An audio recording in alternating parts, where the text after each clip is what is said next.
Hello guys, most welcome. हम कर रहे हैं एचआरएम ह्यूमन रिसोर्स मैनेजमेंट और इसमें आज हम चैप्टर नंबर 10th करेंगे, दैट इज कंपनसेशन। बट उससे पहले एक चीज आपको बता देता हूं, अगर आपको जो भी मैंने एचआरएम करवाया है आपको यूट्यूब चैनल पर, अभी कुछ चैप्टर्स और आ जाएंगे। अगर आपको एचआरएम के नोट्स चाहिए तो आप हमारा ऐप डाउनलोड कर दीजिए। ऐप का लिंक इस वीडियो के नीचे डिस्क्रिप्शन बॉक्स में है और वहां पर आपको 199 रुपीज का पेमेंट करना पड़ेगा। ऐप के अंदर आप बीकॉम कैटेगरी सेलेक्ट करेंगे, वहां पर आपको एक पेड कोर्सेज का ऑप्शन मिलेगा, एक पेड नोट्स का भी मिलेगा। पेड नोट्स पे क्लिक करके 199 रुपीज में एचआरएम सब्जेक्ट के आप पीडीएफ फॉर्मेट में नोट्स डाउनलोड कर सकते हैं और अपनी स्टडी कंप्लीट कर सकते हैं। ओके जी, अब आ जाते हैं हम चैप्टर पर। चैप्टर का नाम है कंपनसेशन। जैसा कि आपने देखा, कंपनसेशन हिंदी में इसको क्षतिपूर्ति बोलते हैं। किस चीज का कंपनसेट करना है, किस चीज की क्षतिपूर्ति करनी है। तो देखिए भाई, कोई भी ऑर्गेनाइजेशन होता है ना, उसके अंदर बहुत सारे, हम एचआरएम ही तो पढ़ रहे हैं, ह्यूमन रिसोर्सेज काम करते हैं ना। हर ऑर्गेनाइजेशन के अंदर जो ह्यूमन रिसोर्सेज होते हैं वही तो बाकी रिसोर्सेज का यूज करके उस ऑर्गेनाइजेशन को चलाते हैं। तो ह्यूमन रिसोर्सेज में आपके एम्प्लॉइज हो गए, वर्कर्स हो गए, मैनेजर्स हो गए, ओनर्स हो गए, ये सब लोग क्या करते हैं, किसी भी ऑर्गेनाइजेशन में सर्विस देते हैं, यानी कि वहां पर काम करते हैं। इसके बदले में इनको कुछ तो मिलना चाहिए ना। कोई भी एम्प्लॉय फ्री में काम थोड़ी करेगा, कोई भी आदमी फ्री में कैसे काम करेगा? क्यों? क्योंकि उसको भी तो अपना घर चलाना है, अपने खर्चे चलाने हैं ना। तो कोई भी ऑर्गेनाइजेशन के अंदर जितने भी ह्यूमंस काम करते हैं, ह्यूमन रिसोर्सेज जो होते हैं, वो अपनी सर्विस देते हैं। तो उन सर्विस के बदले में वो ऑर्गेनाइजेशन उनको जो कुछ भी पेमेंट करता है, दैट इज कंपनसेशन। ओके, कि भाई उनको कंपनसेट कर दिया क्योंकि उन्होंने सेवा करी है। ओके जी, आइए अब मीनिंग वगैरह समझते हैं और इस चैप्टर के डीप में चलते हैं। तो डेफिनेशन देखे अगर और कॉन्सेप्ट देखे कंपनसेशन का, तो क्या है? वही जो मैंने अभी आपको बोला है। देखिए, compensation refer to everything that an employ receive from employer. एक एम्प्लॉय जो कुछ रिसीव करता है एम्प्लॉयर, यानी कि बॉस, कंपनी, मालिक, ऑर्गेनाइजेशन से, क्यों रिसीव करता है? In return for the service rendered by him to the organisation. एक एम्प्लॉय ने ऑर्गेनाइजेशन को जो कुछ भी सर्विस दी होती है, उसके रिटर्न में, उसके बदले में जो कुछ उसे मिलता है ऑर्गेनाइजेशन से, एम्प्लॉयर से, वो सब कुछ क्या होता है? कंपनसेशन होता है। तो आप किसी भी ऑर्गेनाइजेशन में काम करते हैं, किसी कंपनी में काम करते हैं, किसी एम्प्लॉयर के अंडर में काम करते हैं, तो आपको जो आप सर्विस देते हैं उसके बदले में जो कुछ आपको मिलता है, दैट इज कंपनसेशन। और ये दो तरह का हो सकता है। इसमें कुछ आपको डायरेक्ट फाइनेंशियल पेमेंट मिलते हैं, जिसमें आपको सैलरी और वेजेस मिलती है, मजदूरों को मजदूरी मिलती है, और जो कर्मचारी होते हैं उनको सैलरी मिलती है। ओके जी, ठीक। इसके अलावा और क्या मिलता है सर? इनडायरेक्ट बेनिफिट्स भी मिलते हैं। अगर किसी अच्छी कंपनी में काम करते हैं तो वो आपका इंश्योरेंस भी करवाते हैं, आपको बोनस भी देते हैं, अगर आपने अच्छा परफॉर्म किया तो आपको पर्क्स भी देते हैं, फैसिलिटी देते हैं, आपको कार चलाने के लिए देते हैं, रहने के लिए घर दे दिया है ना। तो वो पर्क्स हो गए, फैसिलिटीज भी मिलती है बहुत सारी। तो ये सब कुछ जो है इनडायरेक्ट बेनिफिट्स होते हैं। तो क्या ये इनडायरेक्ट बेनिफिट्स जो सैलरी के अलावा होते हैं, क्या ये भी कंपनसेशन में इंक्लूड होंगे? यस, ये भी कंपनसेशन माना जाएगा। ओके जी। So compensation not just a salary. Compensation का मतलब केवल सैलरी से नहीं है। कंपनसेशन जो है वो इन सब को इंक्लूड करता है। Insurance, bonus, perks, facility, perquisite, allowances. Okay, it is actually a complete reward system. भाई आप किसी ऑर्गेनाइजेशन में सर्विस दे रहे हैं, काम कर रहे हैं, तो आपको जो कुछ वहां से मिलता है, जो रिवॉर्ड आपको वहां पर मिलता है, वो सारे के सारे रिवॉर्ड सिस्टम जो है कंपनसेशन के अंदर आते हैं और उन सबको मिलाकर के हम कंपनसेशन बोलते हैं। अब तीन क्वेश्चन आते हैं। Why should an employ work for a company? एक एम्प्लॉय क्यों काम करता है किसी कंपनी में? आप किसी कंपनी में फ्री में काम करोगे नहीं भैया, आपको बदले में सैलरी चाहिए, बोनसेस चाहिए, पैसा चाहिए, तभी तो आप किसी कंपनी में काम करोगे ना, ताकि आपको भी अपना घर चला रहा है। Why should stay in the company? उस कंपनी में वो रहे क्यों? एक तो काम करना और एक लंबे टाइम तक टिके रहना, तो इसमें भी कंपनसेशन का रोल होता है। और एक why should be perform better, एक और अच्छा परफॉर्म करना। अच्छा परफॉर्म करेंगे, टारगेट हासिल होंगे, मेहनत करेंगे तो बोनस मिलेगा, तो उसके लिए भी होता है। ठीक है, ठीक।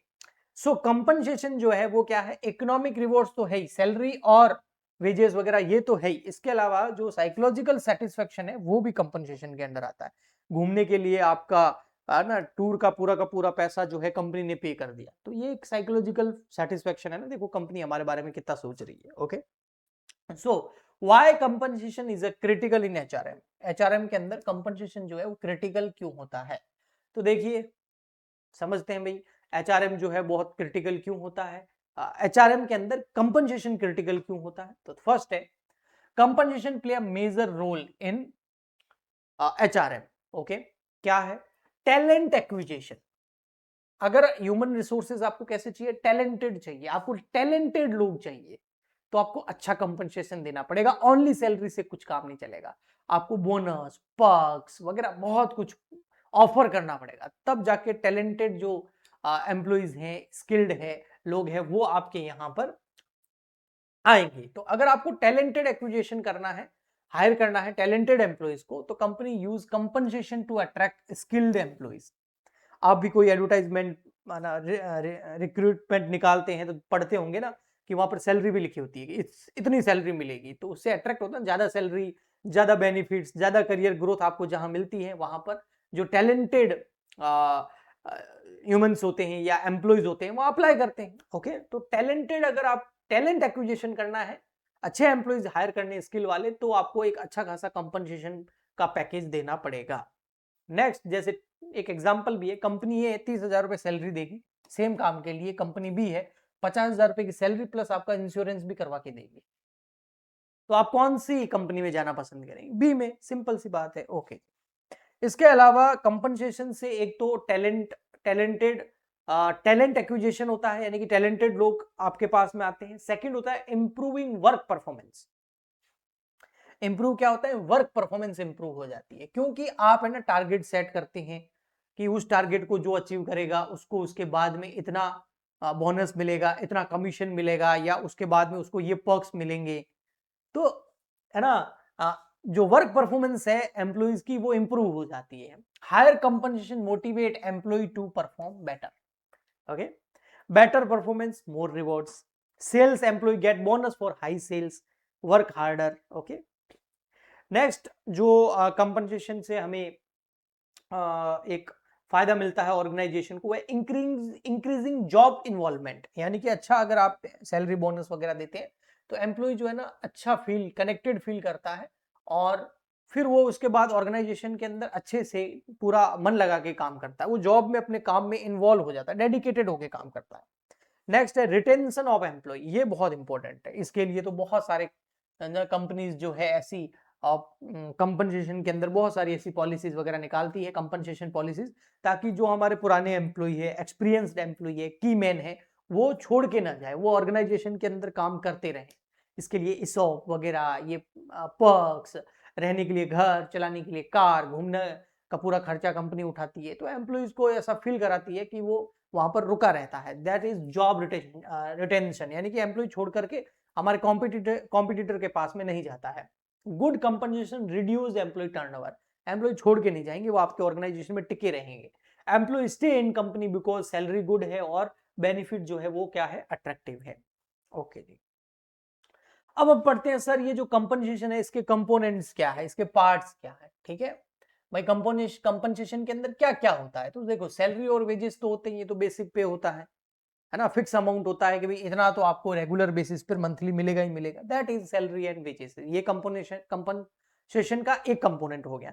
नेक्स्ट कंपनसेशन का जो कंपोनेंट है वो है बेनिफिट्स। बेनिफिट में क्या आता है? इनडायरेक्ट आपको पेमेंट होता है, डायरेक्ट और फिक्स पेमेंट नहीं होता, ये एडिशनल पेमेंट होता है जो सैलरी के अलावा होता है।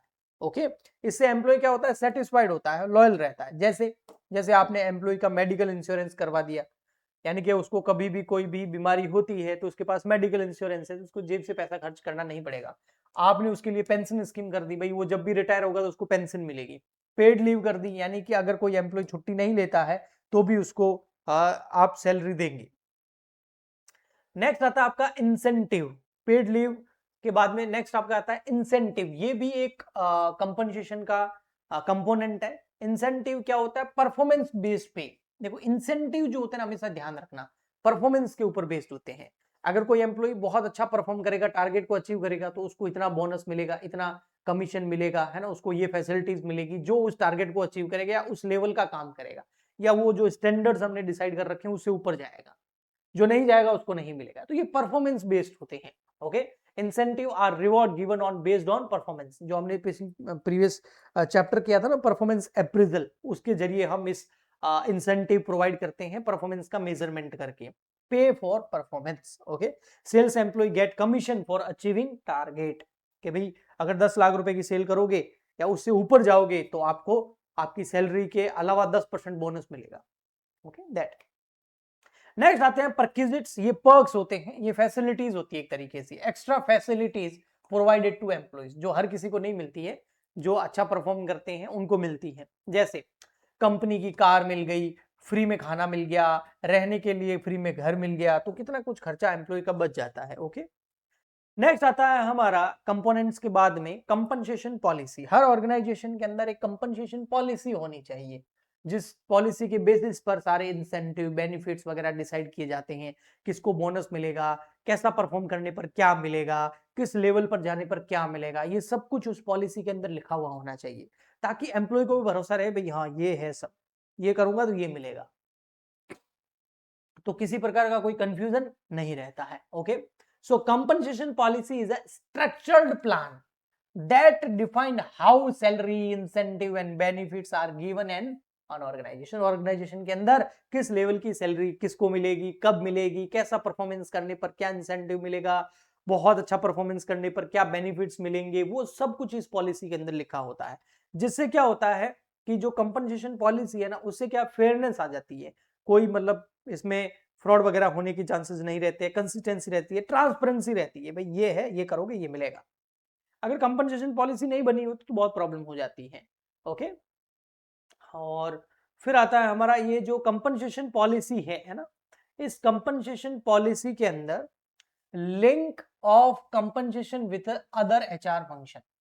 ये कंपनसेशन पॉलिसी या जो कंपनसेशन है, अगर उसको other HR function, human resources के और भी फंक्शंस होते हैं, काम होते हैं, उनके साथ में अगर इस कंपनसेशन पॉलिसी को अटैच कर दिया जाए तो बहुत सारे बेनिफिट्स होते हैं। जैसे ह्यूमन रिसोर्स मैनेजर जो होता है उसका एक फंक्शन होता है कि रिक्रूटमेंट निकालना और अच्छे एम्प्लॉइज को हायर करना या उसको अट्रैक्ट करना।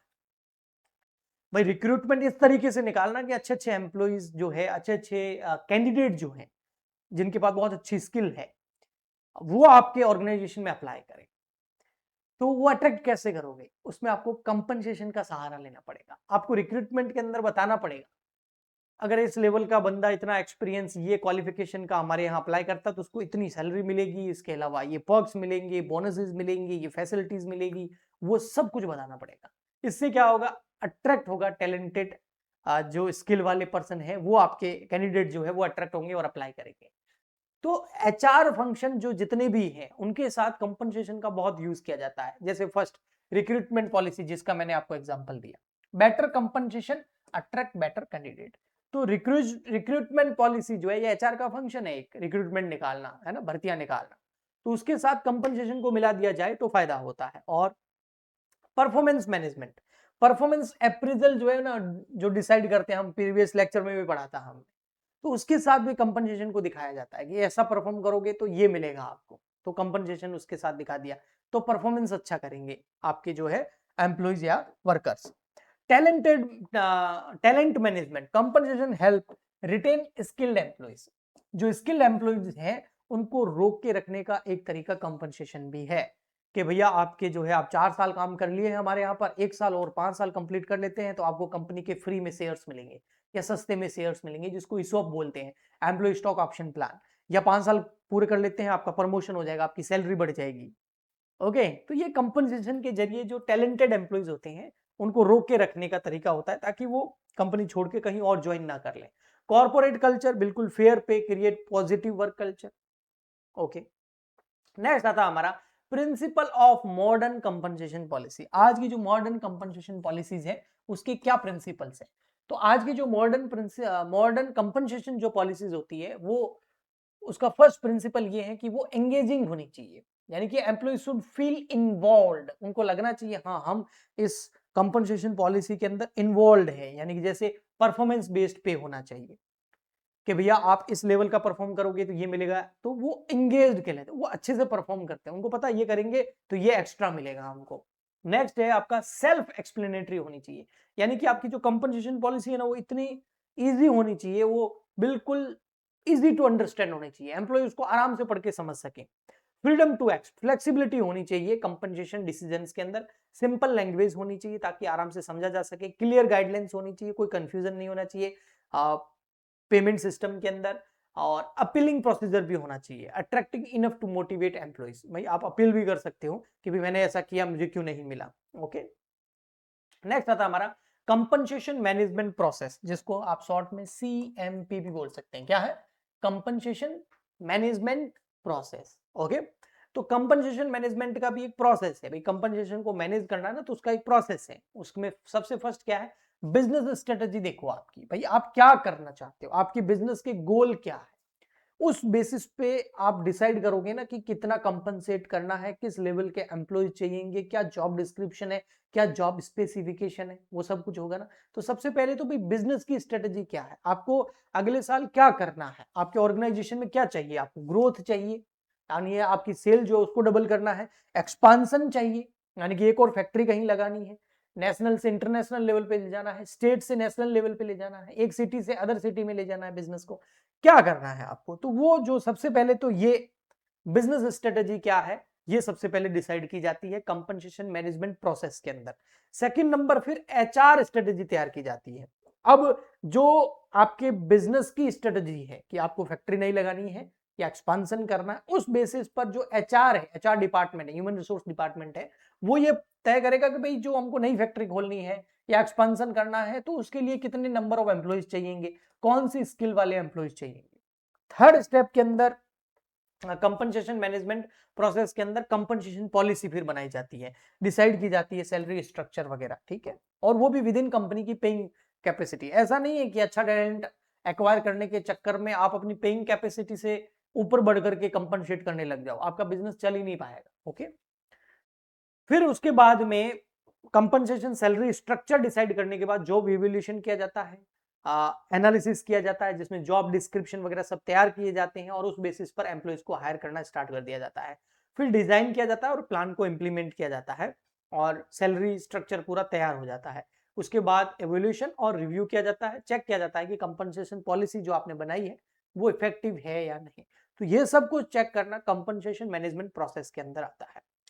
बेस्ड एंड सप्लीमेंट्री कंपनसेशन दो तरीके के होते हैं। बेस कंपनसेशन का मतलब होता है फिक्स सैलरी, सप्लीमेंट्री कंपनसेशन का मतलब होता है जो इसके अलावा, बेसिक सैलरी उसके अलावा जो कुछ मिलता है, एक्स्ट्रा बेनिफिट्स। ओके, फिर आते हैं हमारे इंसेंटिव प्लान्स। इंसेंटिव प्लान्स जो होते हैं ना, एक तो होते हैं इंडिविजुअल इंसेंटिव प्लान, इसमें इंडिविजुअल पर्सन की परफॉर्मेंस को चेक करके उसको इंसेंटिव्स दिए जाते हैं बेस्ड ऑन पर्सनल परफॉर्मेंस। एक होता है ग्रुप इंसेंटिव, भाई ये 10 लोगों का ग्रुप है, इन सब ने मिलकर के टीम वर्क काम किया, इन सबको इंसेंटिव देना है, तो वो ग्रुप इंसेंटिव हो गया बेस्ड ऑन टीम परफॉर्मेंस। यहाँ पर पर्सनल परफॉर्मेंस है और यहाँ पर टीम परफॉर्मेंस है। एक गेन शेयरिंग होता है based on department performance, group भी नहीं, पूरे के पूरे डिपार्टमेंट की परफॉर्मेंस को चेक करके वहां पर इंसेंटिव दिया जाएगा। और एक होता है based on company profit, company का जो प्रॉफिट है वो क्या परफॉर्म किया, वो कितना बढ़ा, उस बेसिस पर परफॉर्मेंस इंसेंटिव प्रोवाइड किया जाता है। इसके बाद आते हैं fringe benefit. Fringe benefit sir क्या होते हैं? फ्रिंज बेनिफिट्स मतलब वही पक्ष बोल सो आप, additional benefit apart from salary, employ value benefit because they improve life style, provide security, जैसे मेडिकल इंश्योरेंस दे दिया आपने, ये फ्रिंज बेनिफिट है। ये पक्ष भी नहीं है, ये फ्रिंज बेनिफिट्स बोलते हैं। पक्ष का मतलब तो आप एकोमोडेशन हो गया, कार दे दी चलाने के लिए, वो सब मील दे दिया खाना खाने के लिए। ओके, तो फ्रिंज बेनिफिट्स में आप परक्यूजिट और पर्क्स दोनों को शामिल कर सकते हैं, ठीक है, जिसमें मेडिकल इंश्योरेंस आ गया आपका, आपका ट्रांसपोर्ट अलाउंस आ गया, फ्री में ट्रेवल कॉस्ट आप दे रहे हैं, खाना फ्री में कंपनी की तरफ से मिल रहा है, जिम की मेंबरशिप कंपनी की तरफ से आपको मिल रही है, आपको पैसा खर्च करने की जरूरत नहीं है, एजुकेशन आपको सपोर्ट मिल रहा है, चाइल्ड केयर सपोर्ट मिल रहा है, रिटायरमेंट बेनिफिट्स मिल रहा है। तो ये सारे के सारे फ्रिंज बेनिफिट्स होते हैं जो एक्स्ट्रा में मिलते हैं सैलरी के अलावा। फिर आता है हमारा परफॉर्मेंस बेस्ड कंपनसेशन, ये हम पहले भी पढ़ चुके हैं, ये जैसा परफॉर्म करोगे उस बेसिस पर आपको एक्स्ट्रा कुछ मिलेगा, बेटर परफॉर्म करने पर आपको एक्स्ट्रा बेटर मिलेगा। नेक्स्ट आता हमारा इसोप, एम्प्लॉय स्टॉक ऑप्शन प्लान। ये एम्प्लॉइज को रोक के रखने का तरीका है ताकि जो एक्सपीरियंस और स्किल वाले एम्प्लॉइज है जो काफी टाइम से हमारे ऑर्गेनाइजेशन में काम कर रहे हैं वो छोड़ के नहीं जाए। तो कंपनी क्या बोलती है, अगर कोई एम्प्लॉय हमारे यहाँ पर 3 साल टिकेगा तो कंपनी के 100 शेयर उसको मिलेंगे, फ्री में मिलेंगे या डिस्काउंटेड प्राइस में मिलेंगे, मार्केट प्राइस से कम पे मिलेंगे। अब किसी ने 2 साल कंप्लीट कर लिए हैं और उसको कोई ऑफर आ गया तो वो क्या सोचेगा, अरे साल भर और रुक जाता हूँ, कम से कम कंपनी के शेयर फ्री में मिलेंगे। फिर उसके बाद 4 साल जो कंप्लीट करेगा उसको 200 शेयर मिलेंगे, 5 साल कंप्लीट करेगा तो 400 शेयर मिलेंगे। समझ में आ गया? तो इस तरीके से एम्प्लॉय स्टॉक ऑप्शन प्लान होता है जो कंपनी के स्टॉक फ्री में दिए जाते हैं इसके अंदर, लेकिन इसकी टर्म्स एंड कंडीशंस होती हैं और उस चक्कर में एम्प्लॉय जो है वहां पर रुक जाता है। एम्प्लॉय गेट कंपनी शेयर, इसके अंदर ये होता है। ओके, पे बैंड सिस्टम का मतलब होता है सैलरी रेंज, यानी कि जो हमारा पे स्केल होता है उसको हम पे बैंड सिस्टम बोलते हैं। ये भी बहुत सारी कंपनीज जो है बताती हैं। फिर आता है हमारा जॉब इवोल्यूशन, यानी कि आपकी जो जॉब है उस बेसिस पर जॉब का एनालिसिस, जॉब का डिस्क्रिप्शन देख करके, जॉब का एवोल्यूशन करके, जॉब की हेरिटेज डिसाइड करके आपकी सैलरी भी तय की जाती है, कंपनसेशन तय किया जाता है। तो आई होप आपको समझ में आ गया होगा कंपनसेशन का मतलब सैलरी नहीं होता है, सैलरी के अलावा जो कुछ मिलता है वो भी कंपनसेशन के अंदर शामिल होता है, और अलावा क्या क्या मिलता है वो सब मैंने आपको बता दिया। तो ये हो गया आपका चैप्टर कंप्लीट। हम मिलते हैं नेक्स्ट लेक्चर में, नेक्स्ट चैप्टर के अंदर। चैनल को सब्सक्राइब कर दीजिए ताकि वो चैप्टर आपको मिल जाए। आज के लिए इतना ही, तब तक के लिए good bye and thank you.